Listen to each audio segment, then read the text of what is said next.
Hi everybody and welcome to today's video. My name is Matt and this is What Matters to Matt. Now on today's video we are going to be talking all about my cadence and just how bad it is.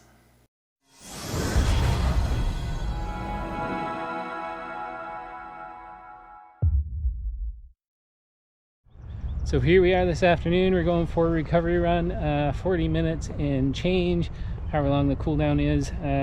Don't expect to go too far. One of the things I wanted to bring up, and it kind of piqued my curiosity, and maybe after I get back from this run, I'll head into the office and just look up a couple of articles and just see what I find, because I've always heard this rule, and somebody had asked me based on my long run video that I had yesterday that my cadence was pretty low. And they're wondering if I've ever thought about trying to pick up my cadence. Now, I'm not making excuses. Sometimes on a slow, long run, sometimes when I'm using heavier shoes, sometimes when I'm really not thinking about it. These are all actually excuses, but sometimes my feet do slow down quite a bit. And I know I don't have an overall high cadence anyways, and I've thought about improving it. There's been times when I've focused on it. I definitely never focus on it when I'm filming. Just not something I do, but we're gonna go on this run. I'm in the Nimbus 25s, the kind of damp Nimbus 25, so heavy shoe for a size 13 men's. I don't know if we'll be focusing on cadence today or not, but quick run, then we get back to the office. We're gonna look into cadence and just see what the internet says.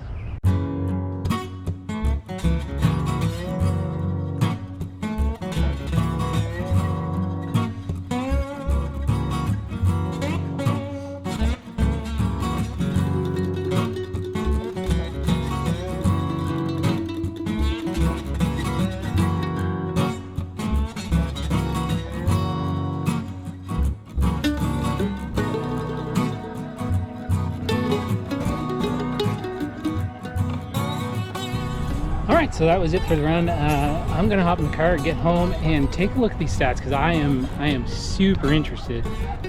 Feet felt heavy, legs felt heavy from the run yesterday.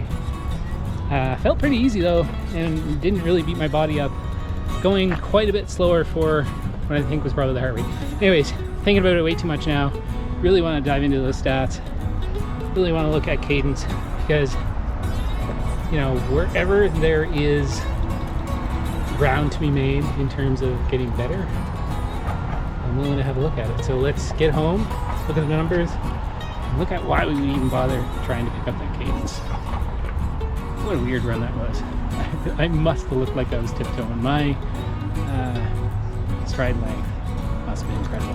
All right, let's get home.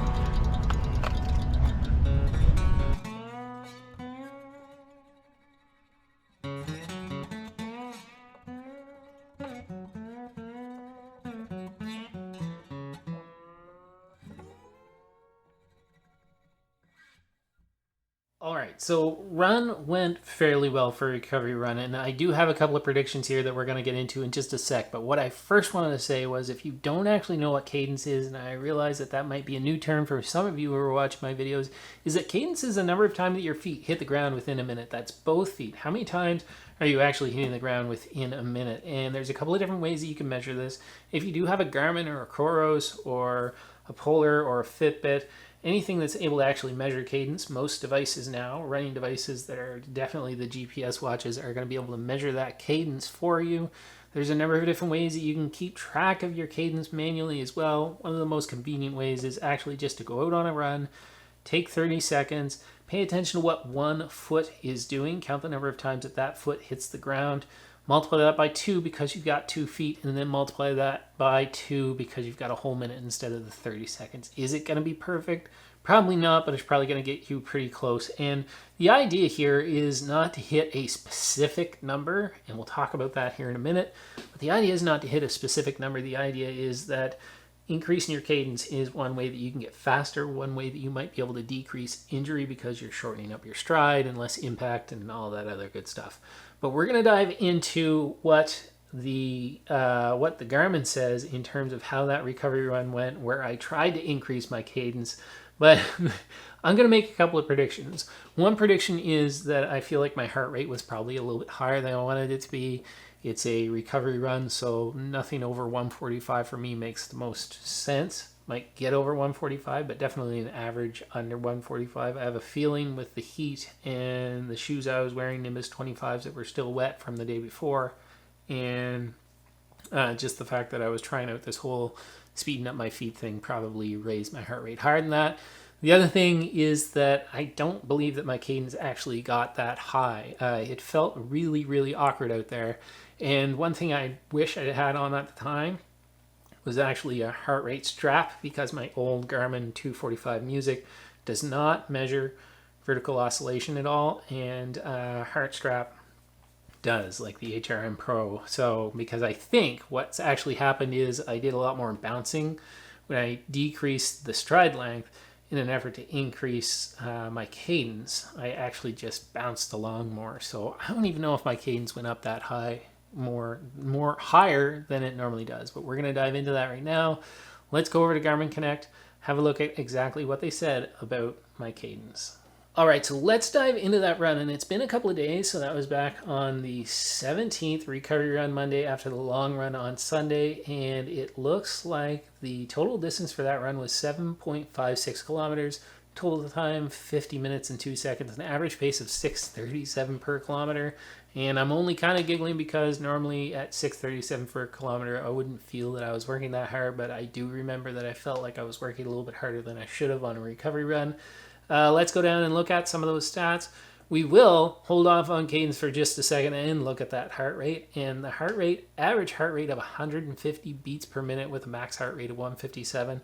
So not horrible. I'm not working super hard there, but I'm definitely not at a controlled recovery run pace or an easy run pace. Again, like I mentioned earlier, something under 145 would make a whole lot more sense for me. But if we do go over and look at the running dynamics, we do see that 163 steps per minute was what my average cadence was, and 172 is my max cadence. And my average stride length, which is really important to this because this is the other half of just how fast you're going to be going, was only 0.93 meters. So average stride length, definitely a little bit lower. Cadence, honestly, I'm not going to say that that's that horrible. 163. Is it 180? No. But 163 on a recovery run, not that bad. So actually pretty happy with that overall. I'm not sure when this 172 came up. Never felt like I was turning my feet over that much, but I do think that I was putting a lot more effort than I needed to get into that cadence. So this is a good time to just point out, if I hadn't already in this video, that trying anything new can take practice, and you want to give it time, that it's not going to happen overnight. Now, you've probably heard me mention a couple of different times in this video this magical number of 180. This number has been around for a very long time, 30 to 40 years now, and instead of describing too much of this and butchering this immensely, I'm going to put a couple of links to some articles in the description down below. But this number was born out of something that Jack Daniels came up with in the early 1980s. Very, very respected running coach. And what he came up with was he was looking at a number of elite athletes and he was studying their cadence, and the average cadence for those folks, I believe, was over 180 from the vast majority of them. And they came up with this sort of optimal cadence, probably for the more general public, to be around 180. Again, just probably butcher that, but links will be in the description down below. But the idea here is that that's not necessarily a number that you should focus on, but increasing your cadence might be something that you want to consider to help yourself sort of decrease the amount that you might be overstriding and causing some injury risk to braking, putting your foot out in front of you, making sure that your foot lands below the body. All of these good run mechanics things that can naturally sort of take place as you increase your cadence, shorten your stride to pick up that pace.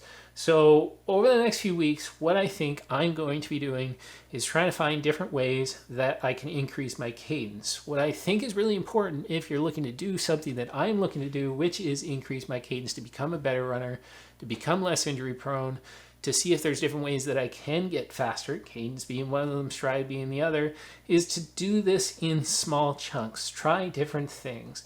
As an example, this recovery run that I went on, I probably ran that a little bit harder than I should have because I was focusing so much on my cadence and increasing my turnover. If I did that on every recovery run, that meant that my recovery runs wouldn't serve the purpose that they're supposed to serve. They would no longer be recovery runs. They would be sort of this gray area zone 3 stuff that I don't want to do when I'm on a recovery run, or an easy run for that matter. So I'm going to do these in smaller chunks, probably going to be a few minutes each run. Whether it's at the beginning, the middle, or the end is going to depend on the run, and I'm going to focus on my cadence. I'm going to do that in a number of different ways. There's a metronome setting that you can have on your watch. There's different music, different playlists on Spotify that you can set up that have certain beats per minute to go along with your cadence.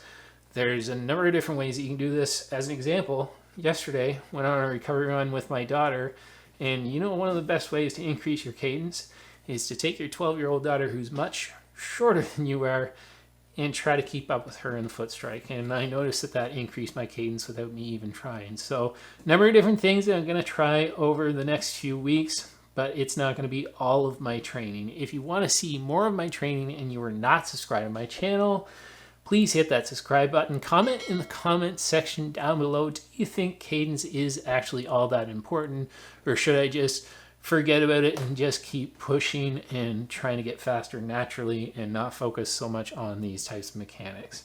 My name is Matt. This has been What Matters to Matt. Ultimately, what matters to me most is my family. I'll see you guys in the next video. Step 1, wake up early, gonna rise with the sun. Step 2, get some good, some food in you. Step 3, think real hard about what you wanna be. Step 4, everybody just do your thing. Wake up, today's gonna be a good day. Wake up, today's gonna be a good day. Wake up, today's gonna be